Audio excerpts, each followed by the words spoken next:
Hello everybody and welcome back to the Hilltop Pillbox here in Abbotsford, Abbotsford, British Columbia, Canada. That's a good start. And here we are doing a video of a Global War 39 game, and I've relocated to the lair of Ironheart. Say hi. Hello. All right. Welcome to the war room. Oh, there you go. There you go. Gentlemen, you can't fight in here. This is the war room. And we are here. You can see it's a bit messy. You're wondering, well, this doesn't look like the setup, and it isn't. We're one turn in. I neglected to make an introductory video, but you all know what that looks like. So pretty much status quo for the opening. Nothing too untoward happened. I don't think there were any major surprises anywhere. And the board is set here for round 2, and no J1. Sometimes I do that, but I played a little less aggressively on this one. And Britain came over here and took Greece, so I had to do something about that. But the British fleet is now free to come back in and muck it up if they want. We'll see what they feel like doing.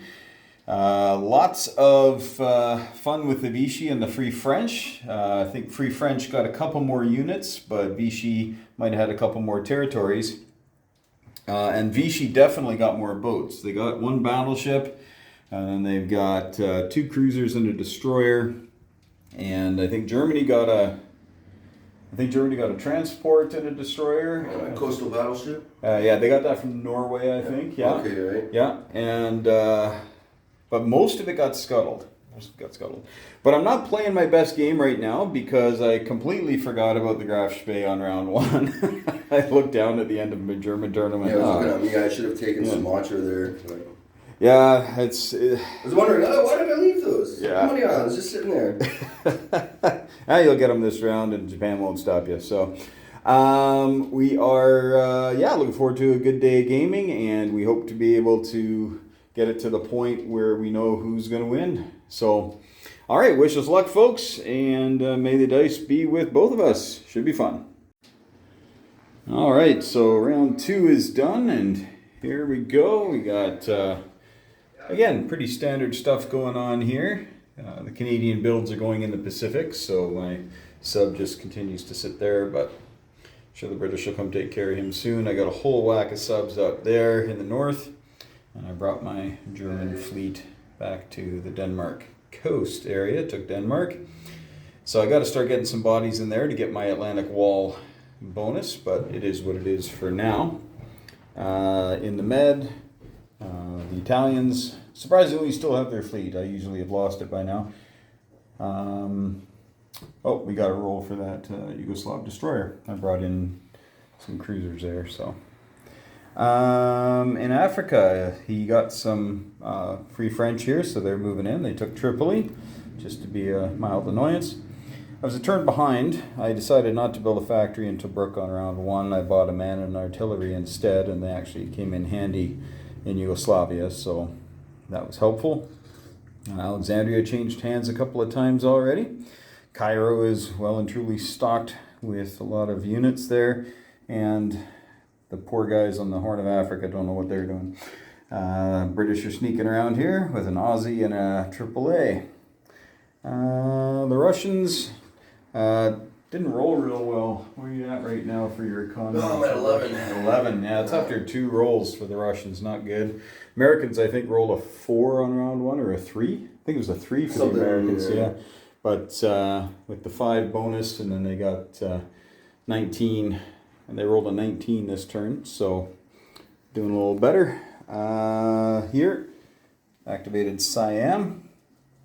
And Calcutta, of course, the Far East Command is cranking out lots of infantry as they do.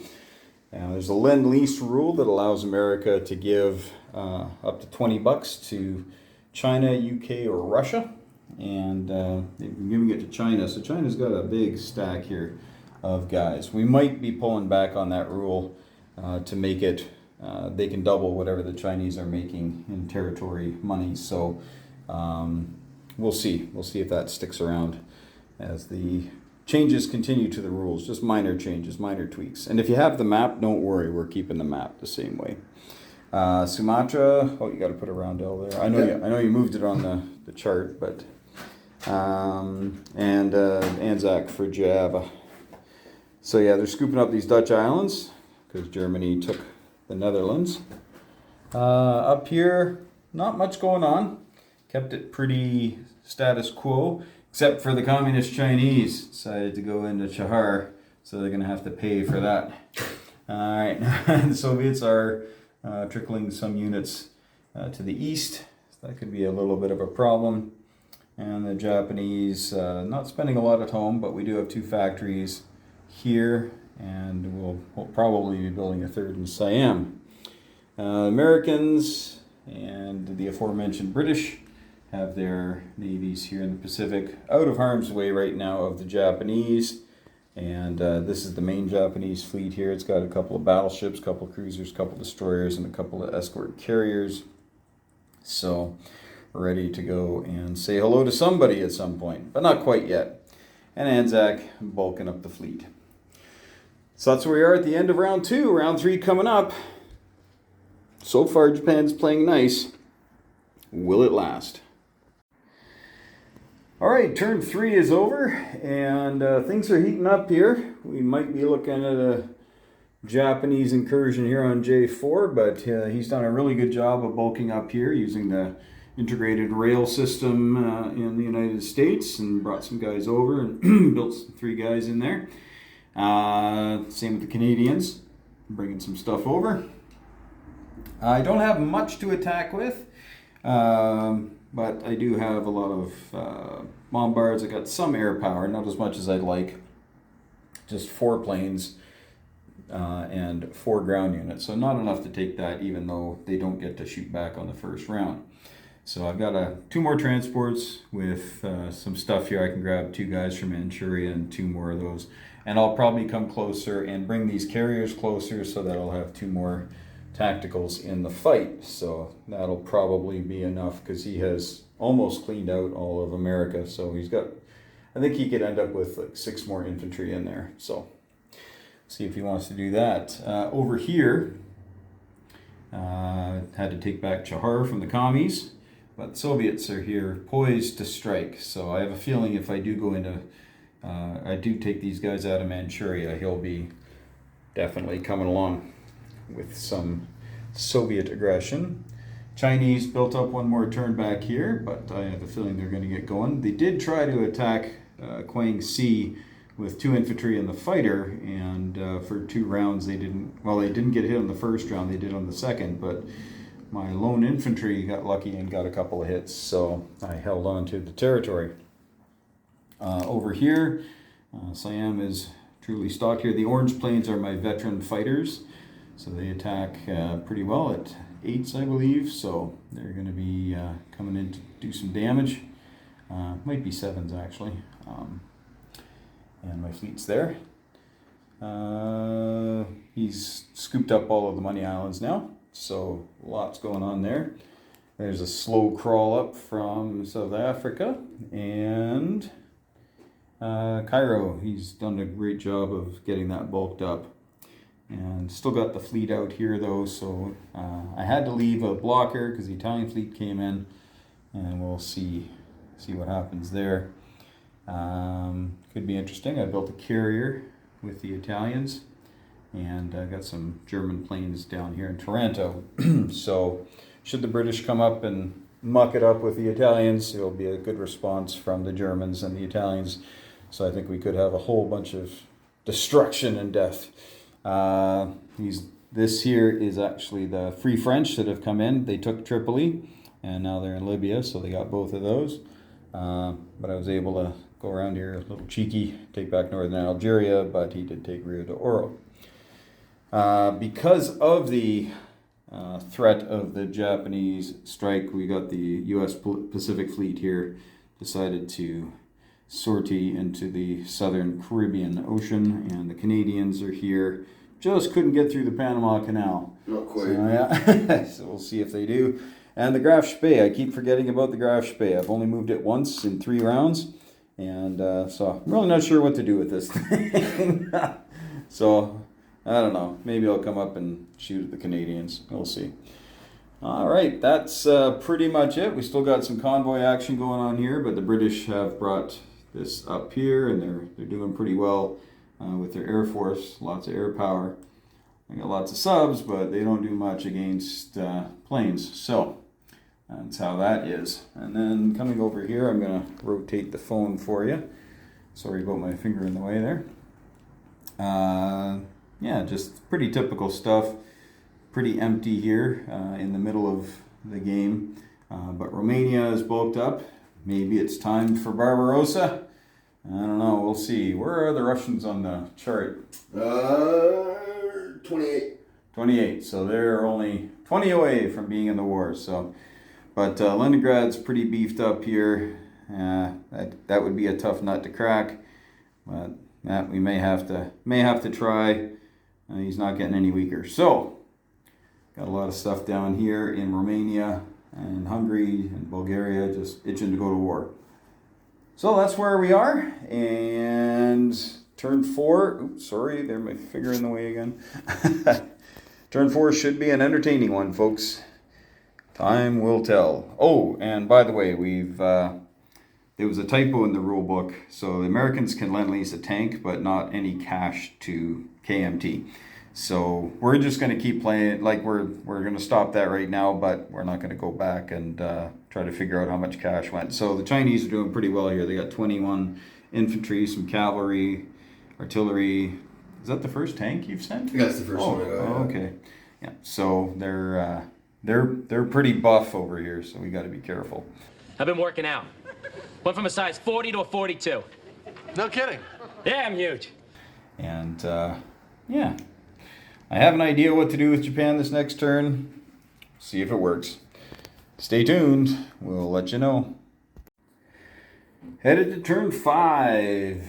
And it's a mess. I have not done this in the proper manner. But we'll start here. Anzac and an FEC transport in there. So he's got lots of stuff to move around. Cause some grief. He's kind of given up Singapore and Hong Kong. But that's pretty typical. Here we got stuff ready to go and move stuff in there, but unfortunately the air power can't make it, only the bomber can. So it is a sneak attack, so if I get a few good hits, should be alright, but we'll see. There's still lots of work to be done. Can't use these though. He's got a blocker, so these guys will have to head elsewhere. Maybe come down here, Borneo or something like that. Come get some easy money. China continues to bulk up. Got another tank from the Americans. Pretty quiet here in China. Haven't been a lot of big battles. Pretty calm. But the Soviets are demonstrating up in the north here. So that's going to be probably a problem because Japan is likely going to be using its sneak attack this turn. And I brought a few more guys over. I got 4 more guys. And I got my planes in range. So probably take a shot and see what happens. The British have cleared the Italians out of the Horn of Africa and have a good stranglehold on that. Italy's actually pretty thin here. I did send a lot of guys up here to take Syria, so we'll be grabbing Iraq next turn, and then possibly threatening the Soviet Union. Speaking of the Soviet Union, you can see Leningrad fell, and he did not have good dice. I was able to get through there. I used the German sneak attack, their Barbarossa attack, which kind of canceled out the fortress. And yeah, he shot down 1 plane, it was anti-aircraft, but after that it was kind of downhill.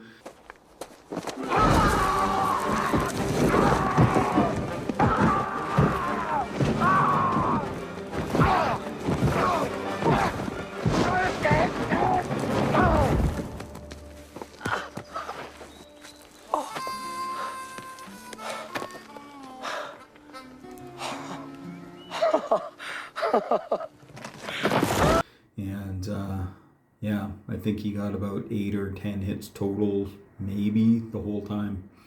And he lost about 15-20 units, so pretty tough.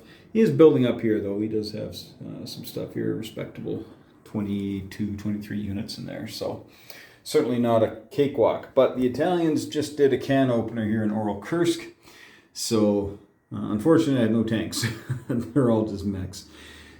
But I might go in there and see if all those 2s and 3s can cause any grief.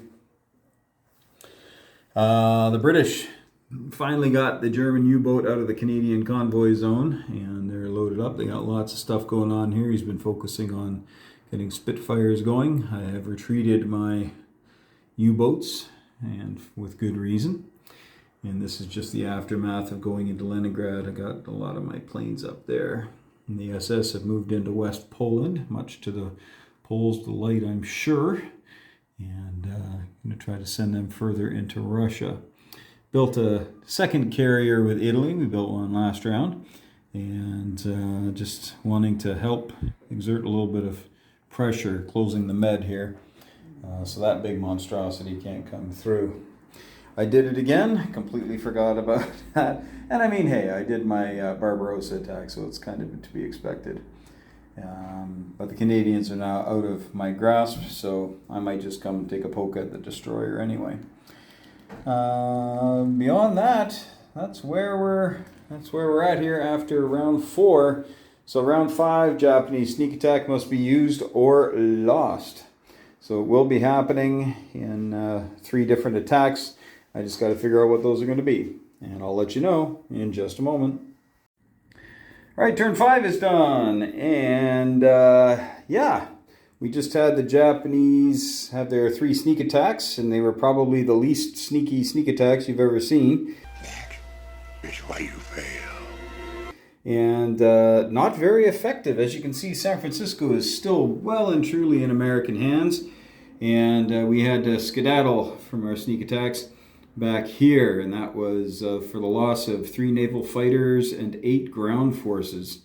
And yeah, on my first round, I think I got 3 hits. Yeah, 3 hits on 14 dice, plus the bombards. So whatever that was, that's another 8 dice. So 22 dice, I got 3 hits. So yeah, well, hey, these things happen. So, but Ironheart put up a good defense here as well. So, and he emptied out America to do it. So Lucky guy. yeah, it worked. That worked. Well, you know what? You won by so much.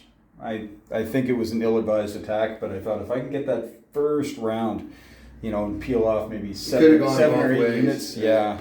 But when you only kill 3, and that includes a couple of air transports and an AA gun. It was. I didn't really get into your guns, so. But down here, Anzac continues to push out. They've brought a bunch of guys up here and are bulking up the Philippines, so that will definitely be a tough nut to crack. Here in China, the wall remains. Soviets are still up there, peering through the fence. Not sure what's going to happen. Singapore was taken, not a sneak attack because he had emptied that out and brought that stuff to Calcutta, I think, most of them, yeah. And then Sumatra was one of the sneak attacks and successful. That was successful, so that was good. Took Burma, and he's just got a lot of stuff here. But he's also brought over his British Med fleet, and his Indian fleet got together. So a couple of battle wagons and a bunch of cruisers and destroyers and a carrier and whatnot. So they're looking pretty good. Got into Iran and took that. I finally got into Iraq with Italy. Took that, and I've closed the Med again, although I don't think he has any designs on coming back into the Med anytime soon. But we'll see. I got a couple loaded carriers with Italy, so it's always been fun. Cairo is a fortress like crazy. Not so much for Tobruk, but it's hard to get there. So, and I do have lots of transports able to move guys around pretty quickly, so that's good. Built a couple of medium bombers this turn. Over here on the Eastern Front, so as you can see, we are at the gates of Moscow. We will take a poke, but he's got a lot of guys in there, and it's a fortress. So sometimes the numbers help, sometimes they don't. So we'll see if we have enough to absorb all the hits that we're about to receive. Not much else to talk about here. I finally got my Hedgehog for having the Atlantic Wall bonus, I think it is, yeah. So loaded that up. I got a whole bunch of subs and whatnot here. a couple of SS guys in Norway, Denmark, that they got out of Western Poland. And yeah, this is where we're at. I brought most of my Air Force back to West Germany, bought 10 units here, and bought 3 transports. So we might take a poke at a late game sea lion here. Don't know. If I roll as well as they did in San Francisco, the Axis might sue for peace. Here's the Americans stuck in the Panama Canal. They're all catching malaria and beriberi and whatnot.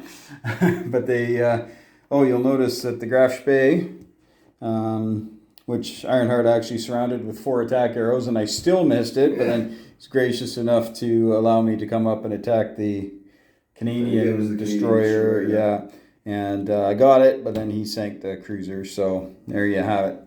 And we've both forgotten to do things this game. Yes, quite a few things. Oh, it's rather embarrassing. You know, we ask rather contritely if we forget something. Hey, do you mind if I do this? But we're both pretty chill guys, so it's not a huge deal. But here we are. That's what it all looks like here in the north. And I forgot to put my Finnish guy here again. All right. I keep forgetting. All right, so that is what the board looks like. Not feeling good about this, but we'll give it a whirl. Round 6 coming up.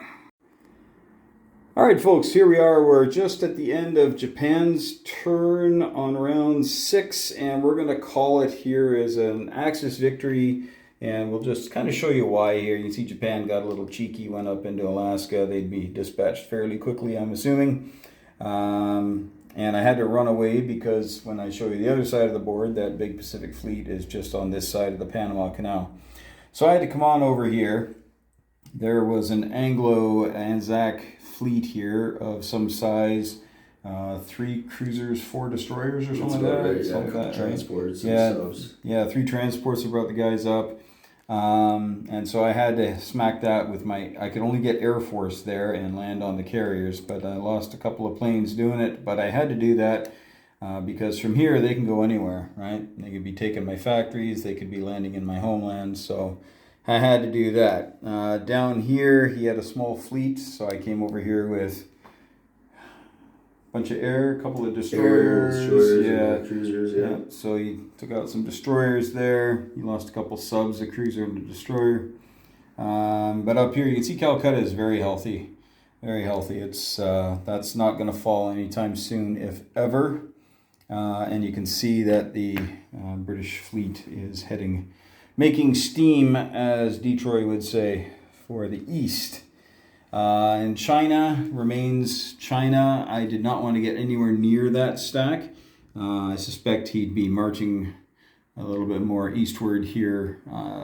Had the game continued, put some pressure on. Commies moved up 1, so they're ready to start mucking it up a little bit. Soviets decided not to try anything at this time. Cairo and Tobruk looking at each other here again. Didn't put a lot of stuff in Tobruk, but I put a couple tanks to help out our Bersaglieri here. But Cairo is, it's a tough nut to crack on the best of days. Not much difference going on there.